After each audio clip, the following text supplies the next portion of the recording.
오늘 본문 말씀은 저와 여러분이 교회에 좀 다녔다라고 한다면 한 번쯤은 다 들어봤을 것 같은 본문 말씀인 것 같아요. 제가 오늘 이 본문 말씀을 보면서 볼 때 생각나는 설교가 있었어요. 그 설교가 무엇이냐면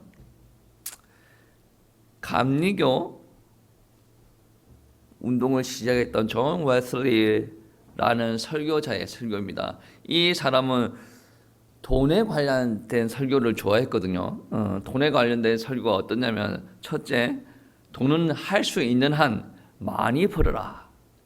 둘째, 할 수 있는 한 많이 저축해라.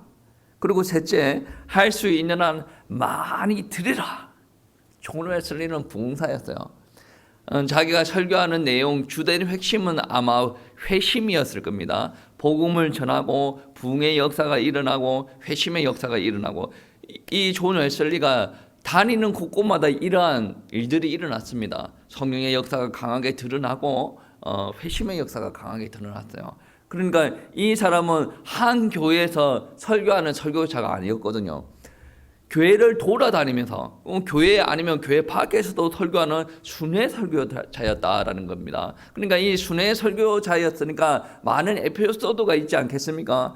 그 중에 생각나는 한 에피소드가 있는데 어떤 에피소드냐면 불신의 남편을 둔 한 부인이 있었어요. 근데 그 부인은 아주 믿음이 괜찮았던 것 같습니다. 웨슬리가 이렇게 순회를 하는데 자기 지역으로 온다는 소리를 들었어요. 그러니까 존 웨슬리가 설교를 하는데 그 설교 자리에 자기 신랑을 구호 삶아가지고 앉혀놓은 거예요.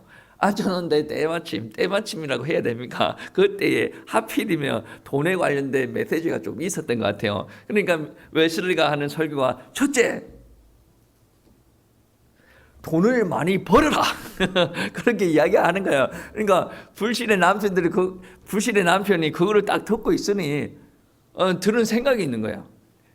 아내 옆에서 남편이 쫑알쫑알 거리고 있는 거예요. 궁시렁이지 뭐 아무튼 그렇게 하는 거예요.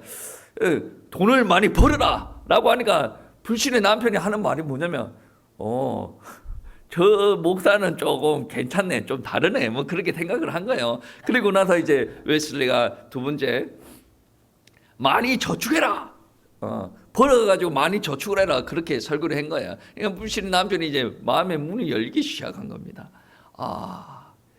저 설교자는 또 좀 다른 것 같다. 마음의 문이 열리고 있는 찰나에 웨슬리가 이제 셋째, 그 저축한 거를 가능한 많이 드려라. 하나님께 드려라라고 하니까 이제 열리던 마음의 문이 닫혀버렸어요. 그러면서 궁시렁궁시렁거리는데 그 궁시렁 안에 어떤 내용이 있냐면, 그러면 그렇지 목사들은 다들 한톡톡이다, 막 그러한 메시지가 이게 에피소드가 있는 거예요. 이러한 메시지를 할 때 웨슬리는 자기가 많이 이야기했던 메시지가 뭐냐면,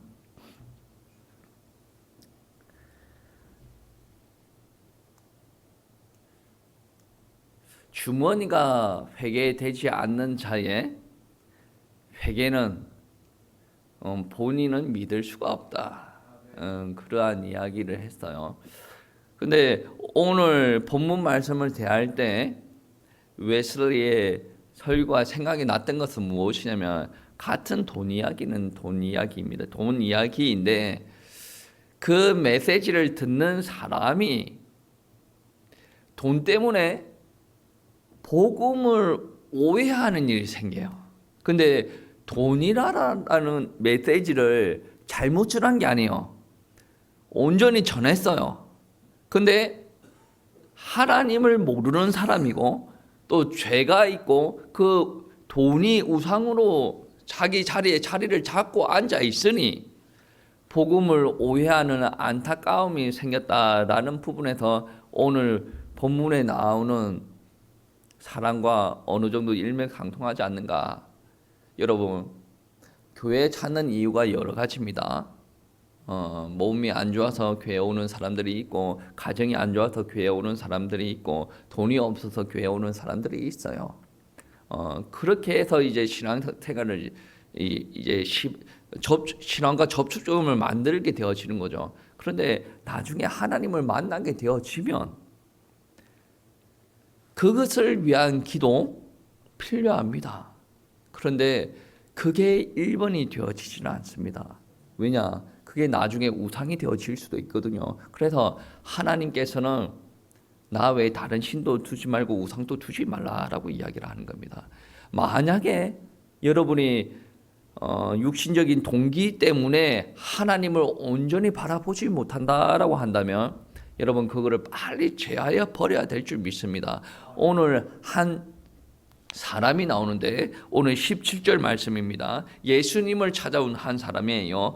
예수께서 길을 나아가실 때 한 사람이 달려와서라고 17절에 묘사를 하고 있습니다. 이 한 사람을 마태복음 19장 20절에서는 한 청년으로 설명을 하고 있고 누가복음에서는 사회 엘리트 계층이었던 관원이라고 설명을 하고 있습니다. 그리고 오늘 본문 말씀에 보시면 그가 부자였다라는 사실을 우리가 확인을 할 수가 있거든요. 그러니까 오늘 본문에 나왔던 이 부자 청년은 성공한 사람이었습니다. 그런데 진지한 자세로 구원을 얻기 위해서 예수님을 찾아왔습니다.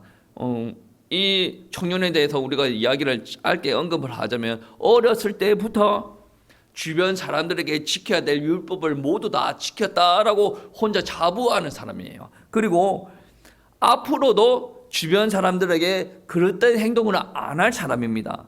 이렇게 훌륭하게 살아왔는데 그 사람이 예수님을 바라보니 자기 안에 없는 무언가가 있다라는 것을 느꼈어요. 그래서 선생님이요, 내가 어떻게 하면 영생을 얻을 수가 있겠습니까? 라고 질문을 하는 겁니다. 이렇게 어떻게 보면 영생을 줄 수 있는 분한테 제대로 찾아온 것은 맞습니다. 근데 결말이 안타깝게 좋은 결말이 아니에요.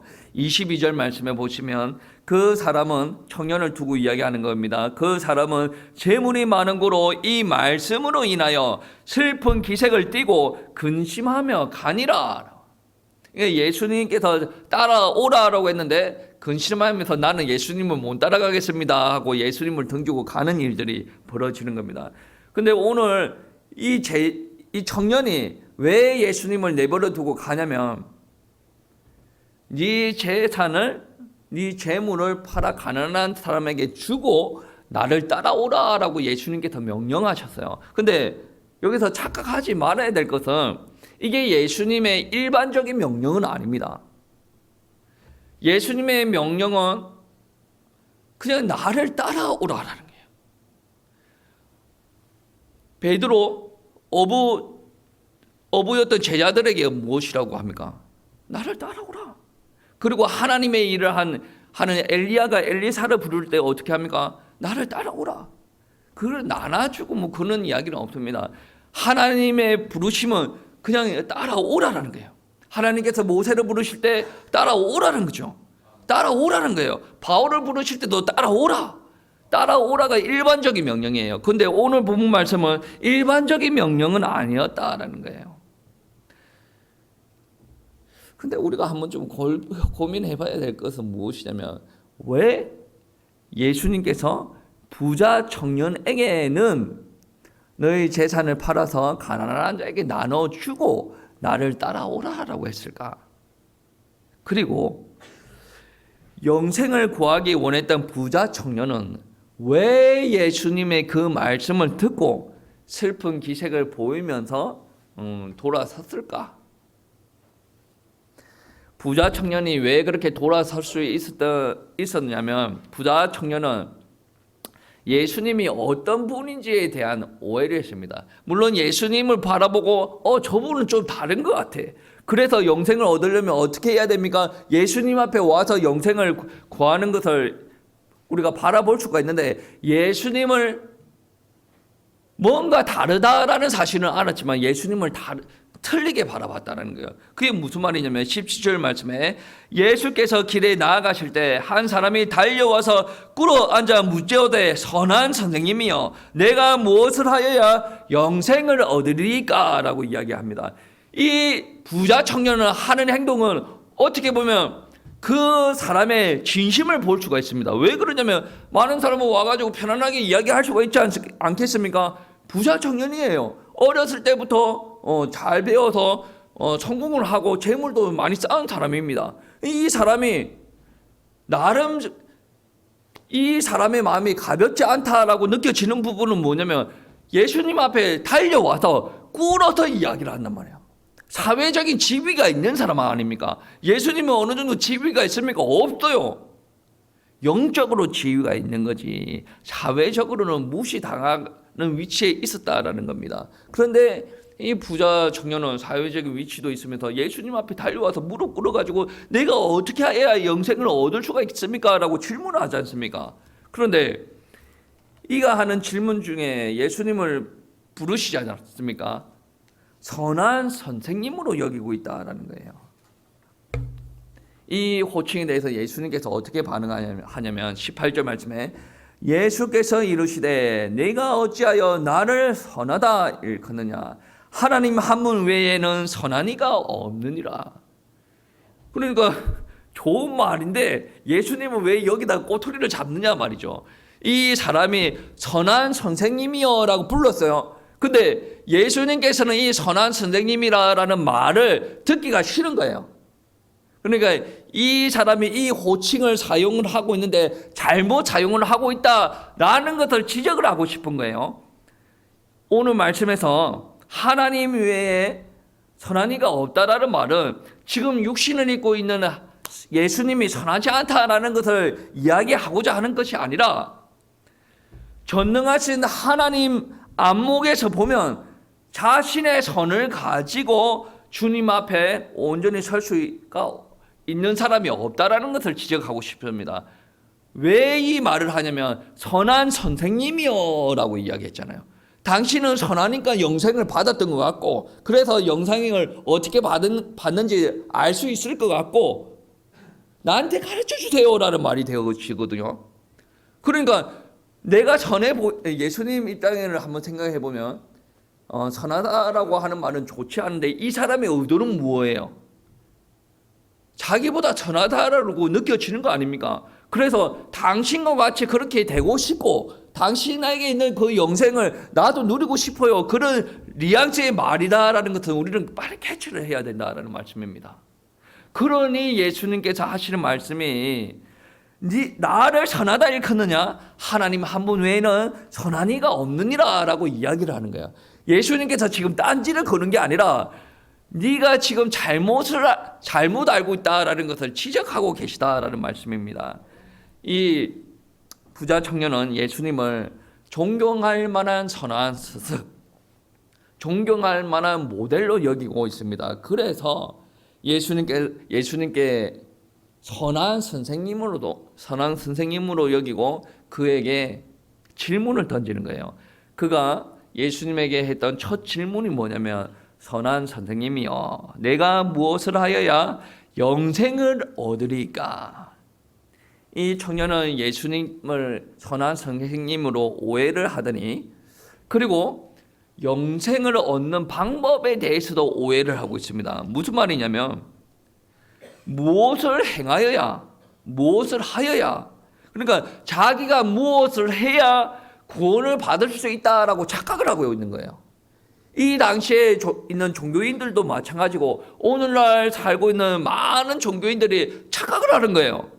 내가 열심히 무언가 해야 내가 선을 행해야 여러분 가운데 선이 없습니다. 여러분 안에 선이 있다라고 한다면 그나마 하나님의 영이 하나님께서 여러분에게 임한 그게 선이지 여러분 안에서 다른 것을 선으로 찾지 마시기 바랍니다. 그런데 이 땅에 있는 종교인들은 착각하죠. 선을 행해야 죄를 범하지 않아야 그래서 우리가 종교인들 중에 훌륭하다라고 말이 되어지는 성철 스님 죄를 범하지 않으려고 한 칸밖에 안 되는 초과 상관에서 나오지 않는 거예요. 그러니까 어떻게 모르는 사람은 그 사람을 바라볼 때 훌륭한 사람이다. 훌륭할 수는 있어도 그 사람이 죄를 범하지 않으려고 했어도 죄는 범하여졌다. 그의 죄의 문제는 해결되어지지 않았다. 그로 어떻게 이야기되었습니까? 죄의 문제가 해결되어지지 않았으니 지옥에 가 있다.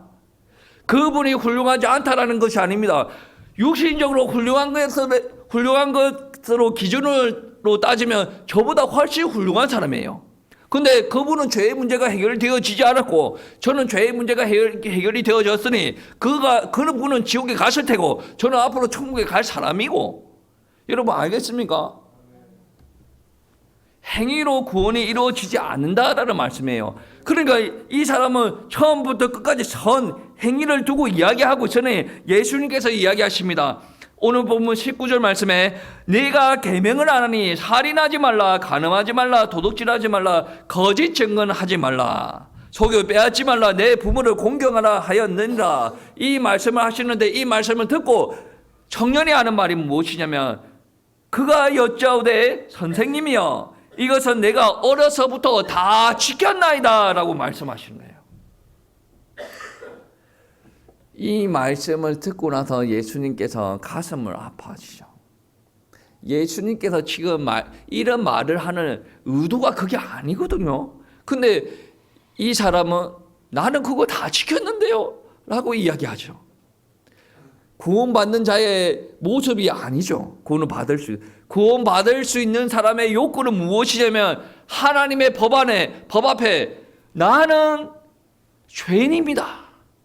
율법을 다 지키려고 했는데 나는 그것도 다 못 지키는 죄인입니다 라는 것이 인정이 되어야 돼요. 그런데 나는 다 지켰습니다 라고 이야기하고 있는 거예요. 그러니 예수님께서 그 영혼을 사랑하시면서 이야기하는 부분이 무엇이냐면 21절 말씀에 예수께서 그를 보시고 사랑하사 이르시되, 이 말씀은 네가 하라 말아라 거기에 중점이 둔 게 아니라 하나님께서 그 영혼을 사랑하셨다라는 말씀이에요. 그래서 네가 아직도 한 가지 부족한 것이 있으니 가서 내게 있는 것을 다 팔아 가난한 자들에게 주라. 그리하면 하늘에서 보화가 내게 있으리라. 그리고 와서 나를 따르라 하시니. 이 말씀을 듣고 부자 청년은 갈등을 합니다. 안타까운 거죠. 분명히 율법을 다 지켰습니다. 자신만만했어요. 근데 내 재산을 내놓으라라고 하니까 갈등하기 시작해요. 그 내 재산을 내놓으라 하기 전부터 갈등은 이미 시작이 되어져야 됩니다. 왜? 율법의 기능은 무엇입니까? 율법은 우리가 죄인됨을 드러내고자 하는 거예요. 근데 이 사람은 율법 안에서도 자기가 완벽하다라고 고백하는 사람 아닙니까? 그러니 구원을 받을 수가 없다라는 말씀입니다. 내가 죄인임을 인정이 되어야 구원을 받을 수가 있습니다. 근데 부자 청년은 아직도 자기는 죄인이 아니다라고 이야기를 하고 있습니다. 구원을 받기 위해서는 나의 선이 아무것도 아니구나. 내가 어렸을 때부터 이 율법을 지켰다라고 하더라도 저는 지킬 수 없다라고 생각합니다. 그런데 지켰다라고 하더라도 나는 어쩔 수 없는 죄인이구나. 내 힘으로 구원을 얻을 수가 없구나 라고 인정이 되어져야 구세주자 되신 예수님을 바라보고 예수님이 진정한 구원자구나 라는 것이 인정이 되어지고 온전하게 예수님을 바라보는 거예요. 내가 죄인임이 인정이 되어져야 예수님을 온전하게 바라보고 있는 거예요. 아무리 이가 영생을 갈구하고 무릎을 꿇었다라고 하더라도 자기 안엔 자기가 죄인이라는 게 인정이 되어지지 않으니 예수님이 구원자라는 것이 인정이 되어지지 않았다. 가장 선한 선생님 가르쳐 주세요. 내가 배워가지고 열심히 하고 내가 구원을 이루어 갈게요 라고 예수님을 오해하고 복음을 착각했다라는 말씀이에요. 그러니 예수님이 구원자라는 것이 믿어지지 않으니 예수님의 말씀을 따르지 않는 것이 당연하지 않습니까? 예수님께서 던지는 거예요. 사랑하는 마음으로 내 재산을 팔고 가난한 자에게 나눠주고 나를 따라오라. 그러면 영생을 얻을 수가 있다라는 말씀이 되어지죠.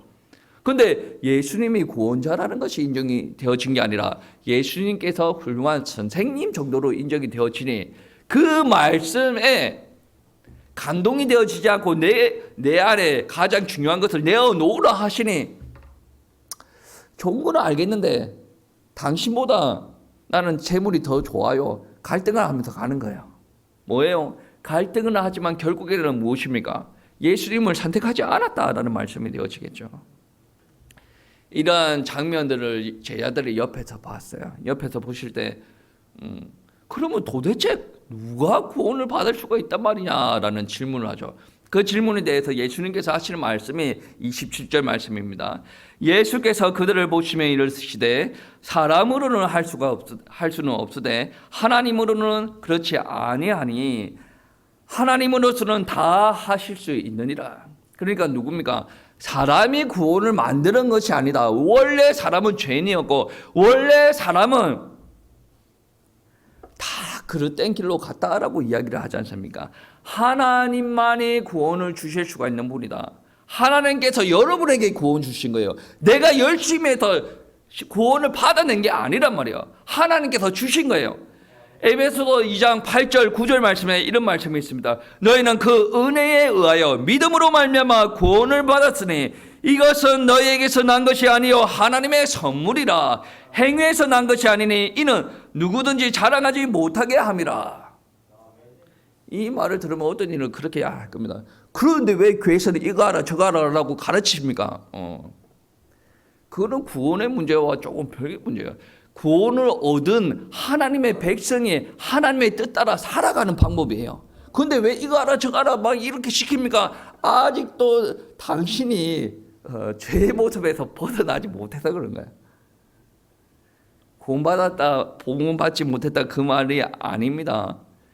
아직 구원받았다라고 하더라도 체질이 하나님의 질서에 순종하는 체질이 아니란 말이에요. 구원 못 받을 수도 있고. 그러니까 하나님의 구원받은 하나님의 백성이니 예배는 이렇게 드려야 되고 헌신은 이렇게 해야 되고 우리가 선교와 전도해야 되고 뭐 삶은 이렇게 해야 되고 하나님의 거룩함을 드러내 이렇게 가르침이 자꾸 나온다 그래요.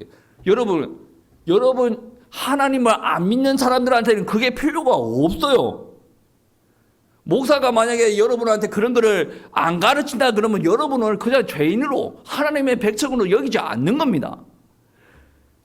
서신서의 말씀해 보시면 나는 너를 사랑한다. 끝까지 천국 가도록 열심히 신앙생활하자. 그런 말씀은 거의 없어요. 하나님의 백성으로서 너희는 이렇게 해야 돼. 사랑해야 돼. 너희는 하나가 되어야 돼. 너희는 거룩함을 드러내야 돼. 너희가 전도 선교해야 돼. 너희는 실천을 해야 돼. 삶으로 드러내야 돼. 왜 하나님의 백성 아니에요? 하나님께서 주신 구원을 받은 하나님의 백성이 여전히 죄인과 같은 삶을 산다. 그거는 잘못된 겁니다. 그거는 삶이고 구원받은 뒤의 삶이고 구원은 누가 주시냐면 하나님께서 주시다. 인간의 노력으로 구원을 받을 수가 없습니다. 인간의 행위로 죄로 말미암는 하나님께서 우리에게 내놓는 진노, 저주를 해결할 수가 없어요. 죄의 문제는 오직 예수 그리스도만 해결할 수가 있습니다. 하나님께서 정하신 법이에요. 그래서 사람이 할 수가 없고 하나님께서 정하신 거니까 하나님께서 너희에게 준다. 이거는 선물의 개념이다. 그 선물을 받아들이면 나는 새로운 피조물로 만들어지고 새로운 질서 속에서 내가 이끌어진다라는 거예요. 왜 그런 줄 아십니까? 하나님께서 나에게 은혜 주셔가지고 믿음이 있게 하시고 그 믿음으로 말미암아 예수 그리스도와 연합되게 하시고 내 안에 성령께서 역사하게 하신다. 예전과 다른 피조물이 되어진다는. 예전과 다른 피조물이 되어졌으니 예전과 다른 새로운 질서 안에서 살아가기를 하나님께서 원하신다는 거예요. 출애굽한 이스라엘 백성들 있죠. 가만히 안 내버려 둡니다. 애굽 땅에 있을 때는 너희가 마음대로 살아도 되는데 하나님께서 내 백성이라고 이끌어낸 자들은 이렇게 해라 저렇게 해라 성막 이렇게 지고 뭐 언약궤가 가는 대로 내가 먹는 거 줄게 따라와라 멈춰 돌아라 전쟁해라 하나님의 법대로 살아가야 되는 거예요. 그게 바로 새로운 질서 속에 부름받은 우리 하나님의 백성이다라는 거예요. 여러분 한번 생각해 보세요.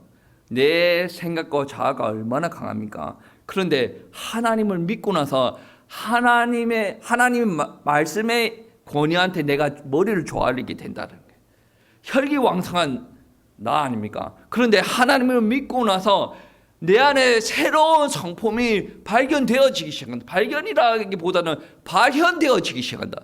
내 안에 하나님께서 새로운 성품을 심었고 그 성품이 드러나게 하신다라는 말씀입니다. 그리고 내가 망아지처럼 길길이 날뛰는 사람 아니었습니까? 그 누구의 통제도 받지 않습니다. 그런데 하나님의 말씀에 순종을 하고 나아가는 사람이 되어졌어요. 그래서 이러한 우리들의 모습들을 보고 하나님께서는 새로운 피조물이 되었다. 새로운 시민, 천국 시민이 되었다. 새로운 종족이 되었다라고 말씀을 하고 있는 겁니다. 여러분은 그리스도인이에요. 그리스도인이면 예전에 세상 사람들, 예전에 살았던 세상의 삶과 다른 삶을 살아야 됩니다. 그리스도인답게 새로운 질서에 순응해 나가시기를 축복합니다.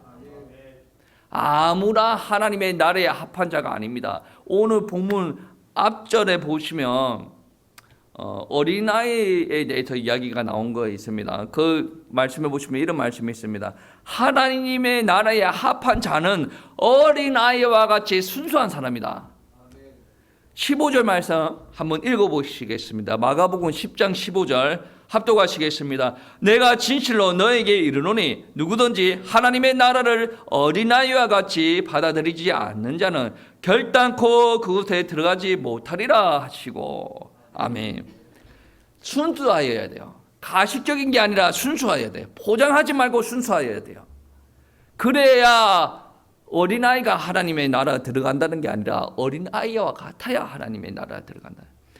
분명히 오늘 본문에 나왔던 부자 청년은 자기의 악행을 알고 있어요. 그런데 포장을 하는 거죠. 자기가 이 율법을 다 지켰습니다. 자기 안에 들어옴을 알고 있습니다. 재물을 얼마나 탐하는지 알고 있습니다. 순수하게 주님 앞에 그거를 내려놔야 돼요. 나는 죄인입니다. 재물을 탐하고 있는 나 어쩔 수 없는 내가 죄인이었다. 결국에 자기 행동으로 보여주지 않습니까? 재물 때문에 주님을 안 따라가는 거예요. 그 탐욕이 있다라는 건데 자기는 그 탐욕을 인정하기 싫은 거예요. 나는 거룩하고 전해지기를 원해지고 싶고 내가 착한 일을 해가면서 내 덕을 쌓아가고자 하는 이상한 종교인이었다라는 말씀이 되어집니다.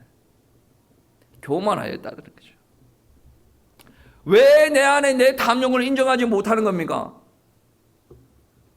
순수하지 못하니까. 그거를 인정해버리면 나는 추잡한 인간으로 전락해버리는 건데 이때까지 율법을 많이 지켜놨는데 내보고 추잡하대.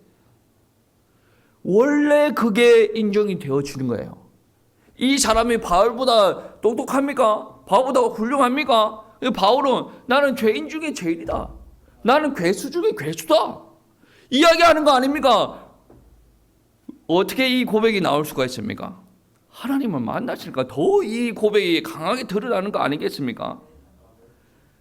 자기의 추함을 드러내는 것은 부끄러운 겁니다. 그런데 순수하면 부끄러운 것도 모릅니다. 꼬맹이가 나체로 있는데 이게 나의 부끄러움을 인지를 하겠습니까?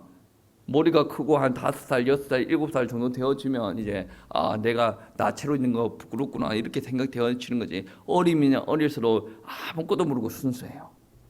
그것처럼 순수하라는 거예요. 뭐 하나님 앞에 이게 드러내는 것이 부끄럽다고?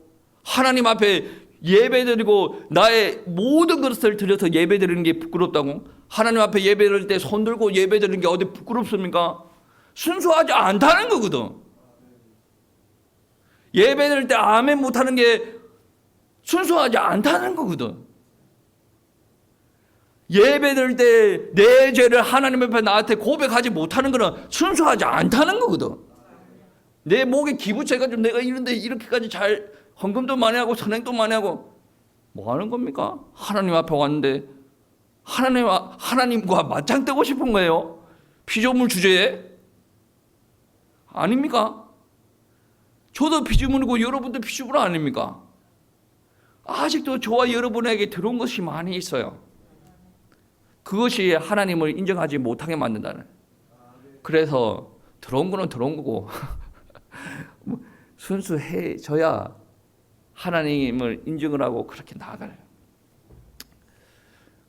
얼마 전에 우리 대전에 있는 집회에 참석을 했을 때 우리 여집사님 한 분이 거기서 다 은혜를 받았는데 여집사 한 분이 거기서 이제 기도를 크게 하기 시작했어요. 이제 방문도 일이 되어지고 그러니까 그게 처음에 어떻게 하냐면 처음에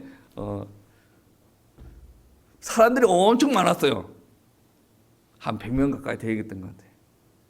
100명이 넘었나? 아무튼 몰라. 안 세봤으니까.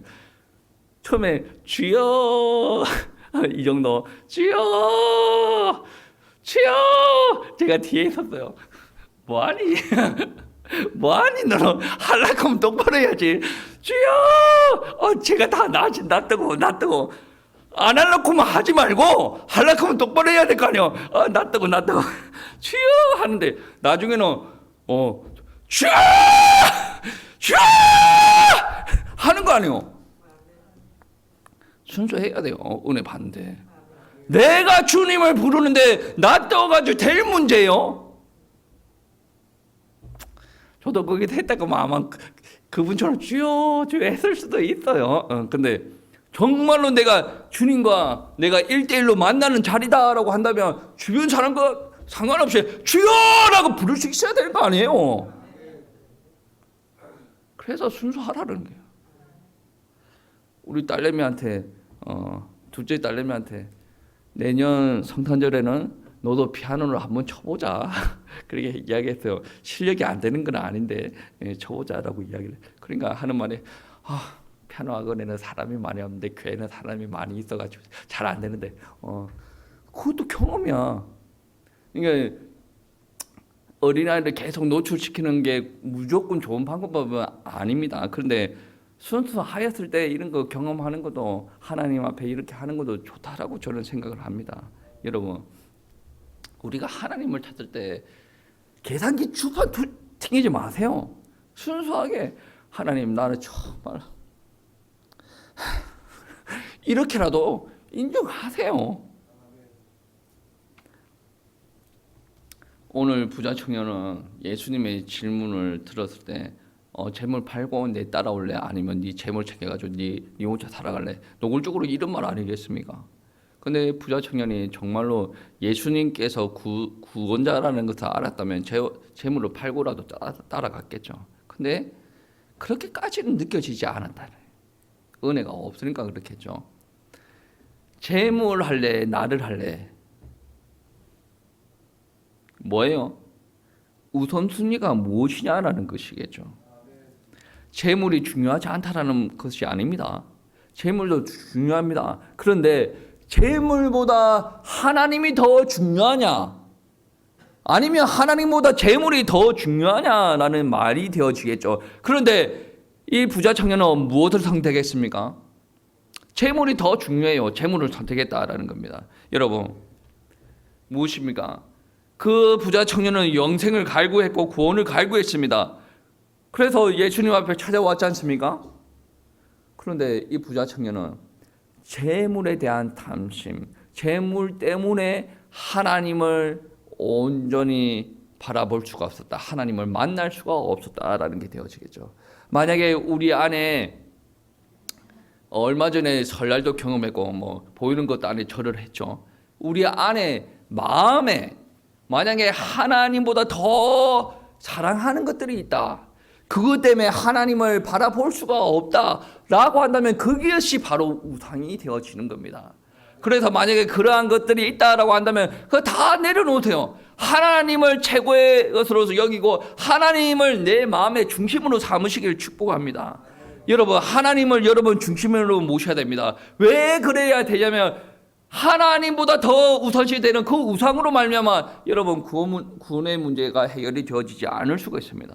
여러분 구원이 중요합니까? 돈이 중요합니까? 구원이 중요합니까? 명성이 중요합니까? 구원이 중요합니까? 명예가 중요합니까? 성공이 중요해요? 여러분 돈, 명예, 성공은 이 땅에서 몇십 년 누리다가 끝나는 거예요.